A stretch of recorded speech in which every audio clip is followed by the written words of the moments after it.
मनीष कश्यप पर जिन धाराओं में केस दर्ज है वो 153 है, 153A, 153B है, 505 है, आपको ये 468 है, 471 है, 120B है।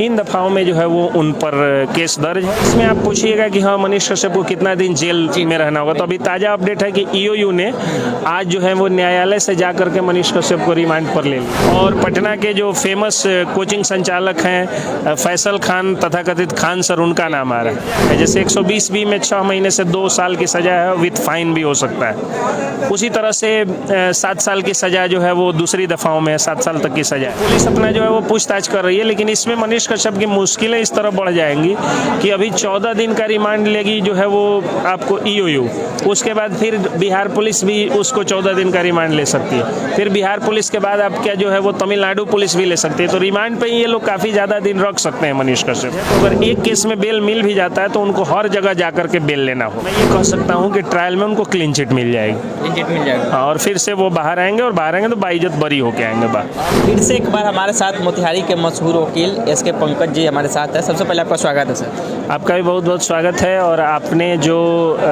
सच्चाई की आवाज़ जो आप उठा रहे हैं और जिस तरह से पत्रकारिता कर रहे हैं वो काफ़ी काबिल तारीफ़ है, और मैं देख रहा हूँ कि लोग उसे पसंद भी कर रहे हैं। अब आप पूछिए क्या पूछना। ये बात मनीष कश्यप को Bihar police most wanted point बनाकर मनीष कश्यप को ढूंढ रही थी। अंततः कुर्की जब्ती होने के दौरान मनीष कश्यप अपनी आत्मसमर्पण कर दिए, सरेंडर कर दिए, गिरफ्तारी दे दिए। अभी मनीष कश्यप पुलिस के गिरफ्त में है। थोड़ा सा आप एक प्रकाश डालिए कि मनीष कश्यप पर कौन कौन सी दफाएं लगाई गई हैं, और मनीष कश्यप अभी कितने दिन कस्टडी में रहेंगे, जेल में रहेंगे, या उनको तुरंत रिहा कर दी जाएगी, इन सब चीज़ों पर प्रकाश डालिए। मनीष कश्यप पर जिन धाराओं में केस दर्ज है वो 153 है, 153A, 153B है, 505 है, आपको ये 468 है, 471 है, 120B है। इन दफाओं में जो है वो उन पर केस दर्ज है। इसको जब आप देखिएगा तो जैसे 153 जो होता है वो आपको ये एक मतलब इंटेंशन, ये दंगा फैलाने के इंटेंशन से किसी चीज़ को जो है वो प्रोवोक करने के लिए, मतलब दंगा के लिए उकसाने की धारा है 153। उसी तरह से धोखाधड़ी के का भी मामला बन रहा है, और कॉन्स्पिरेसी टू क्राइम, ये सारे मामले उन पर बन रहे हैं। तो अब इसमें आप पूछिएगा कि हाँ मनीष कश्यप को कितना दिन जेल में रहना होगा, तो अभी ताज़ा अपडेट है कि ईओयू ने आज जो है वो न्यायालय से जा करके मनीष कश्यप को रिमांड पर ले लिया है। और कुछ यूट्यूबर्स का भी नाम आ रहा है जो मनीष कश्यप को ये सपोर्ट कर रहे थे। उसके अलावा जो है वो एक बड़े भाजपा के या किसी पार्टी के एक बड़े नेता का नाम आ रहा है। और पटना के जो फेमस कोचिंग संचालक हैं फैसल खान तथाकथित खान सर, उनका नाम आ रहा है। तो इन सब लोगों का नाम आ रहा है। फिर एक IAS एकेडमी वाले कोई हैं, उनका भी नाम आ रहा है। तो इन लोगों का नाम आ रहा है, और इन पर भी पुलिस इनसे भी पूछताछ करने की फिराक में है। तो ठीक है, पुलिस इन्वेस्टिगेशन का वो पार्ट है, वो होना भी चाहिए। पुलिस अगर चाहे कि हाँ किसी व्यक्ति को जो है वो पकड़ करके और पूछताछ करना, तो वो कर सकती है, ऐसा नहीं है कि नहीं कर सकती।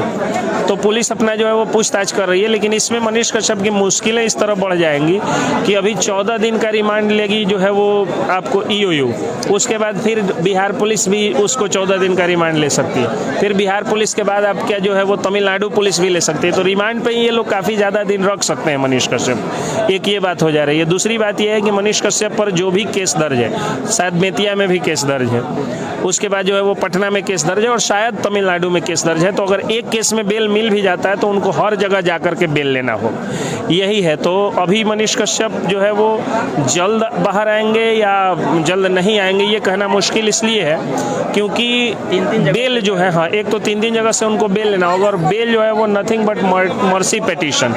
बेल जो होता है वो मर्सी पेटिशन होता है, और मर्सी पेटिशन पर जो है वो उस तरह से कोई क्लेम, मतलब ये नहीं कर सकता है कि हाँ बेल मिल ही जाएगा या नहीं मिलेगा।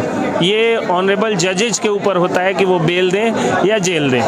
तो ये हो गई बात। लेकिन ट्रायल के समय जो सज़ा है, जैसे 120B में 6 महीने से 2 साल की सज़ा है, विथ फाइन भी हो सकता है। उसी तरह से 7 साल की सज़ा जो है वो दूसरी दफ़ाओं में 7 साल तक की सज़ा है। लेकिन सज़ा नहीं होगी, क्योंकि ट्रायल में जब मामला जाएगा तो ट्रायल में जो एविडेंस आ रहे हैं उसके तहत जो है वो as an advocate, as an having an experience to advocacy and journalism as well, मैं ये कह सकता हूँ कि ट्रायल में उनको क्लीन चिट मिल जाएगी। मिल जाएगा। और फिर से वो बाहर आएंगे, और बाहर आएंगे तो बाइज्जत बरी होके आएंगे बाहर। लेकिन 3 जगह एफआईआर दर्ज है, रिमांड पे लेते लेते हो सकता है 1 महीना 1.5 महीना लग जाए। ये पुलिस को जो है वो अधिकार मिला हुआ है रिमांड पर लेने का, सीआरपीसी में अधिकार है, और इसी का लाभ जो है वो पुलिस लेकर के किसी को थोड़ा दिन तक जो है वो डिस्टर्ब कर सकती है। लेकिन अब इसको डिस्टर्बिंग इसलिए नहीं कहा जाएगा क्योंकि कोर्ट के आदेश से पुलिस कुछ भी करेगी, तो कोर्ट का सम्मान सबको करना है, चाहे वो विरोधी हो या समर्थक हो। जो समर्थक हैं अगर वो ये कह करके जो है वो कोर्ट का अपमान करते हैं कि कोर्ट को बेल दे देना चाहिए, तो उनको जेल हो सकती है, कंटेम्प्ट ऑफ कोर्ट उन पर लग सकता है। और जो विरोधी हैं अगर वो क्लीन चिट होकर के निकलते हैं तब भी कहें कि हाँ कोर्ट ने गलत कर दिया, तो वो भी गलत करेंगे। तो कहने का अर्थ यही है कि उनको जेल में रहना पड़ सकता है कुछ दिनों तक, मतलब सरकार ने उनको एक तरह से ट्रैप कर दिया है, मतलब वो जल्दी, हाँ मतलब चारों तरफ से रास्ता उनका बंद हो चुका है, ये कम से कम हो गया है।